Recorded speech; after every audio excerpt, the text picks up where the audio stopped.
Hello everyone. AP liquor scam నిజంగా రోజు రోజుకి అంత చిక్కని విధంగా మారుతుందనే చెప్పాలి. సో నిజంగా ఇప్పటికే వైసీపీలో చాలా మంది వరకు అయితే అరెస్ట్ అయ్యారు. అదేవిధంగా ఇప్పుడు ఒక మాజీ ఎమ్మెల్యే, ప్రజెంట్ ఉన్న ఎమ్మెల్యే కూడా ఇప్పుడు అరెస్ట్ కాబోతున్నారు అన్నట్లు కూడా వార్తలు అయితే వస్తున్నాయి. సో ఒకసారి డిస్కస్ చేసే ప్రయత్నం చేద్దాం. ప్రస్తుతం మనతోటి జర్నలిస్ట్ సిఎస్ రావు ఉన్నారు. ఒకసారి వివరించుకుందాం. Hello sir. హలో సార్, నిజంగా ఇప్పుడు తీగలాగితే దొంగంతా కదిలినట్టు ఎక్కడి వరకు వెళ్తుంది సార్ ఈ కేసు? ఇప్పుడు జనరల్గా ఈ లిక్కర్ స్కామ్ విచారణ జరుగుతోంది. దాదాపు 13 మంది జైల్లో ఉన్నారు. కొంతమంది బెయిల్ మీద వచ్చారు రీసెంట్గా. ఇంకా కొంతమంది చెవిరెడ్డి భాస్కర్ రెడ్డి గారు కానీ వీళ్ళందరూ జైల్లో ఉన్నారు. ఇంకా ఎవరు మిథున్ రెడ్డి వీళ్ళు జైల్లో ఉన్నారు. అయితే ఎన్నికల సందర్భంగా చెవిరెడ్డి భాస్కర్ రెడ్డి హైదరాబాద్ నుంచి విజయవాడ నుంచి కావలి నుంచి తిరుపతి తరలించారు డబ్బులు. అది ఆయన వ్యక్తిగత సహాయకుల ద్వారా, అలాగే ఆయన కుమారుడు మోహిత్ రెడ్డి కారులో ఇలా తరలించారు. దాంట్లో మోహిత్ రెడ్డి ప్రమేయం కూడా ఉంది, అలాగే సజ్జల భార్గవ రెడ్డి ప్రమేయం ఉందనేది సిట్ అనుమానిస్తూ ఛార్జ్షీట్లో కూడా పొందుపరిచింది. అంటే అనుమానిస్తూ ఛార్జ్షీట్లో పొందుపరిచింది. వాళ్ళని అరెస్ట్ చేస్తారా లేదా అనేది ఇప్పుడు వెయిట్ చేస్తున్నారు. అందరూ చూస్తున్నారు అసలు వీళ్ళు అరెస్ట్ చేస్తారా లేదా ఏసీబీ అని. ఎందుకంటే మోహిత్ రెడ్డి ఆల్రెడీ ముందస్తు బెయిల్ తీసుకొచ్చుకుంటున్నాడు. మరి సజ్జల్ది భార్గవ రెడ్డిది ఏమైంది అనేది ఆయనది ఇంకా బహుశా ఛార్జ్షీట్లో పెట్టినట్లు ఆయన పేరు. బట్ మోహిత్ రెడ్డిది మాత్రం ఉంది. ఆ మోహిత్ రెడ్డిని అరెస్ట్ చేయడానికి లేదంటే మోహిత్ రెడ్డిని విచారించడానికి అనుమతి ఇవ్వాలని చెప్పి కోర్టుకి పిటిషన్ కూడా వేశారు సిట్. అసలు ఈ డబ్బు ఎవరెవరి దగ్గరికి వెళ్ళింది అనేది దాని మీద వెళ్తున్నటువంటి క్రమంలో ఇప్పుడు ఒక ఎమ్మెల్యేకి సంబంధించినటువంటి పేరు కొత్తగా బయటకు వస్తుంది. ప్రకాశం జిల్లాకు సంబంధించినటువంటి ఒక ఎమ్మెల్యే, అలాగే ఒక మాజీ ఎమ్మెల్యే, వీళ్ళిద్దరి దగ్గరికి డబ్బులు చేరాయి పెద్ద ఎత్తున. దాదాపు 3,500 కోట్ల రూపాయలు ఈ లిక్కర్ స్కామ్ జరిగింది అనేది ప్రాథమికంగా సిట్టు వేసినటువంటి ఛార్జ్షీట్ని బట్టి అర్థం అవుతుంది. ఓన్లీ ప్రాథమికంగానే, ఇంకా పూర్తిస్థాయిలో ఎక్కడ జరిగింది, అంతిమ లబ్ధిదారుడి దగ్గరికి వెళ్ళడానికి ఇవన్నీ బయటకు వస్తున్నాయి కదా. అక్కడికి వెళ్ళాలంటే ముందు ఇవన్నీ తేలాలి కదా సార్. బేసిక్గా వీళ్ళందరూ ఇలా బయటకు వస్తుంటే పార్టీలో సగానికి సగం మంది సో ఈ లిక్కర్ స్కామ్లో ఉన్నట్టుగా తెలుస్తుంది సార్. అసలు ఏం చెప్తారు నిజంగా? మెయిన్ వాళ్ళే, సగానికి సగం మంది ఉంది, మెయిన్ వాళ్ళే కదా. ఇప్పుడు అంతిమ లబ్ధిదారుడు ఎవరైతే ఉన్నారో ఆయనకు అనుచరులు, ఆయన అనుచరులు ఆ అనుచరులకి బంట్రోతులు, ఆ బంట్రోతులు కింద ఉండేటువంటి వాళ్ళు ఇదే కదా ఇప్పుడు వచ్చింది, అంతే కదా. అసలు వాళ్ళు రాలేదు కదా ఇప్పటి వరకు. అసలు వాళ్ళు ఎవరు? ఆల్రెడీ జైల్లో ఉండి బయటకు వచ్చేసారు. ఎవరు?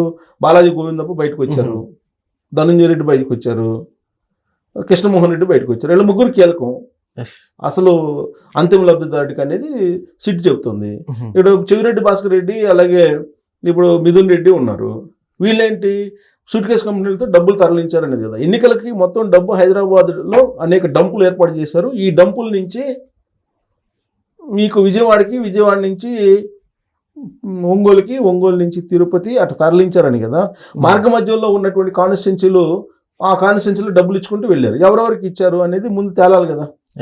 అందుకని ఈ మొత్తం విచారణ జరుగుతున్నటువంటి క్రమంలో ప్రకాశం జిల్లాకు సంబంధించినట్టు ఒక ఎమ్మెల్యే వ్యవహారం బయటకు వచ్చింది. ఇప్పుడు అతన్ని అరెస్ట్ చేసేటువంటి అవకాశం ఉందని అంటున్నారు. ఆయన యువ ఎమ్మెల్యే, ఆయన అరెస్ట్ చేసేటువంటి అవకాశం ఉంది, ఆయన విచారించే అవకాశం ఉందని అంటున్నారు.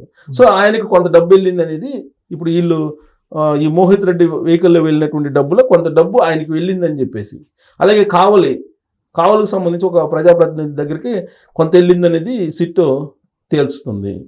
అలాగే ప్రకాశం జిల్లాలోనే ఇంకొక కాన్స్టిట్యున్సీకి సంబంధించినటువంటి మాజీ ఎమ్మెల్యేకి కొంత డబ్బు వెళ్ళింది అని చెప్పి అనుమానిస్తున్నారు. వీళ్ళిద్దరిని విచారిస్తే ఇప్పుడు ఏమవుతుంది?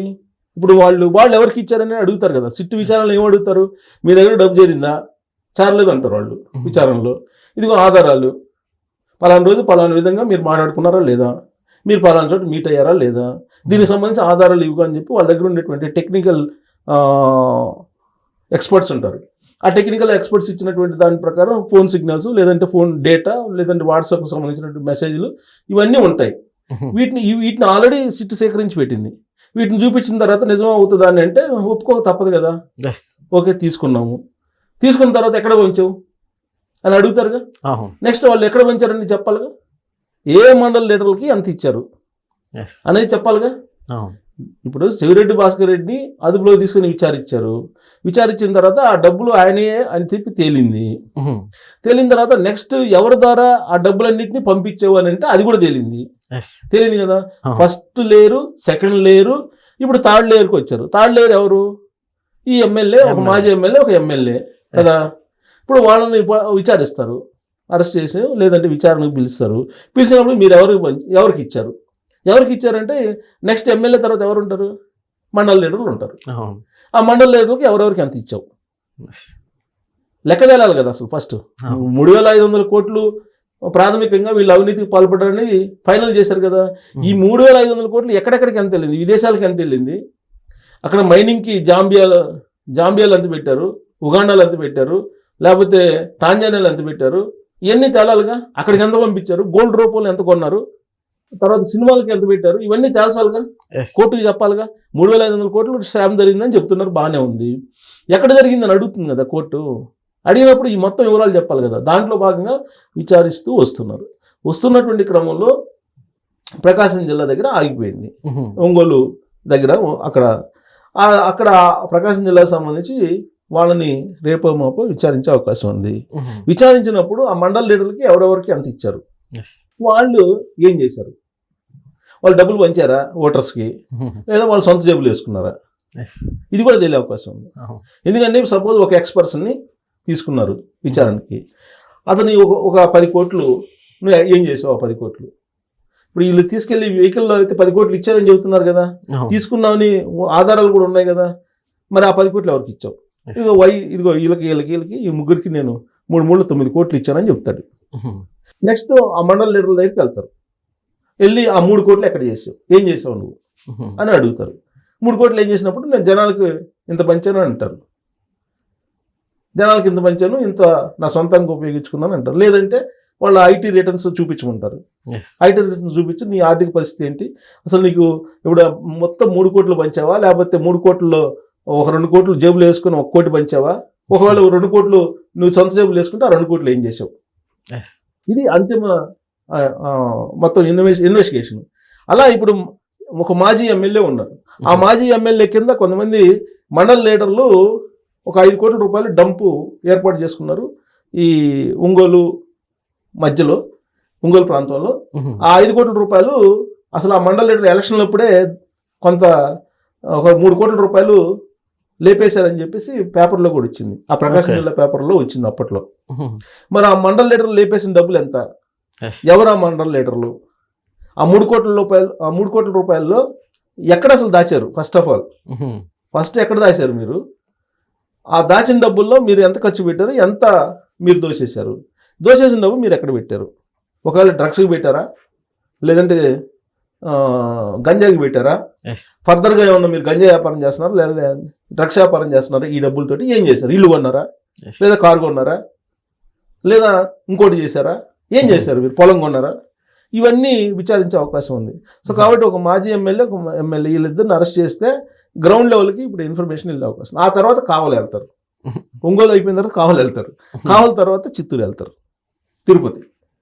సో ఇవన్నీ ఇన్వెస్టిగేషన్ మొత్తం ఆధారాలతో సహా చూపించాలి కాబట్టి ఇన్వెస్టిగేషన్లో భాగంగా ఇవన్నీ జరుగుతూ ఉన్నాయి. ఇప్పుడు పై నుంచి కిందకు వస్తున్నారు. మీరు అబ్జర్వ్ చేస్తే ఫస్ట్ ఎవరిని తీసుకున్నారు? వాసుదేవ్ రెడ్డిని తీసుకున్నారు. ఎవరు ఈ Vasudev Reddy? AP beverage corporation MD. ఆయన్ని విచారించి ఆ తర్వాత సత్యకుమార్ అనే అతన్ని విచారించారు. ఆ సత్యకుమార్ అనే సత్యప్రసాద్ అనే అతను ఎవరు? ఎండి. ఎవరు? బ్యారేజ్ కార్పొరేషన్ ఎండి కాదు, మేనేజరు. అక్కడి నుంచి మొత్తం వచ్చింది. తర్వాత కాశిరెడ్డి A1 కాశిరెడ్డిని పట్టుకుని విచారించిన తర్వాత మొత్తం వరుసగా కిందకు వస్తున్నారు. ఇప్పుడు మండల లీడర్ల స్థాయికి ఇప్పుడు విచారణ వెళ్ళిపోతుంది. ఈ ఇద్దరు, ఒక మాజీని ఒక ఎమ్మెల్యేని, ఇద్దరిని అరెస్ట్ చేస్తే వాళ్ళు ఇచ్చే ఇన్ఫర్మేషన్ ప్రకారం మండల లీడర్ల దగ్గరికి వెళ్తారు. సార్ మొత్తం నిజంగా తీగలాగితే డొంకంతా కదిలినట్టు కదులుతుంది కదా. దొంగలు ఎప్పుడైనా బయటపడతారు కదా. ఇప్పుడు నిజంగా దొంగతనం చేసి ఉంటే ఖచ్చితంగా దొంగలు బయటపడతారు కదా. ఈ రోజు కాకపోయినా ఇప్పుడు దొంగతనం అనేది ఎప్పుడు ఆగదు. ఈ రోజుకి ఆగచ్చు, కానీ ఎప్పటికైనా బయటపడుతుంది కదా. ఇప్పుడు లిక్కర్ స్కామ్లో మమ్మల్ని ఏం చేయలేరని చెప్పి లిక్కర్ వాళ్ళు ఇష్టం వచ్చినట్టు చేశారు. ఇప్పుడు ఎక్కడ దాకా ఎందుకు లిక్కర్ స్కాము అన్నిటికన్నా భారతదేశంలో పెద్ద స్కామ్ ఇది. ఛత్తీస్గఢ్లో 2,500 కోట్ల రూపాయల స్కామ్ అది. ఈడీ ఎంక్వైరీ చేస్తుంది.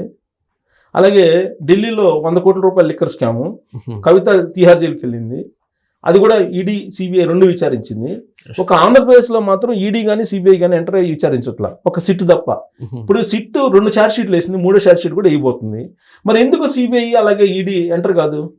దీంట్లో మనీ లాండరింగ్ ఉంది కదా, విదేశాలకు తరలి వెళ్ళిపోయిందని చెప్పి ఉంది కదా, మరి ఎందుకు ఈడీ అని సిబిఐ ఎంటర్ కావట్లేదు? ఎందుకని సార్ ఇంత లేటు? అసలు ఇది అందరికీ తెలిసినట్టు బీజేపీ పెద్దల యొక్క ఆశీస్సులు ఉన్నాయి అనేది అందరికీ తెలిసినటువంటి విషయం కదా. లేదంటే సిబిఐ అలాగే ఈడీ ఈ పాటికి ఎంటర్ కావాలి కదా. ఇంత జరుగుతుంటే మరి ఎంటర్ కావాలి కదా. మరి ఛత్తీస్గఢ్లో ఎందుకు ఎంటర్ అయింది?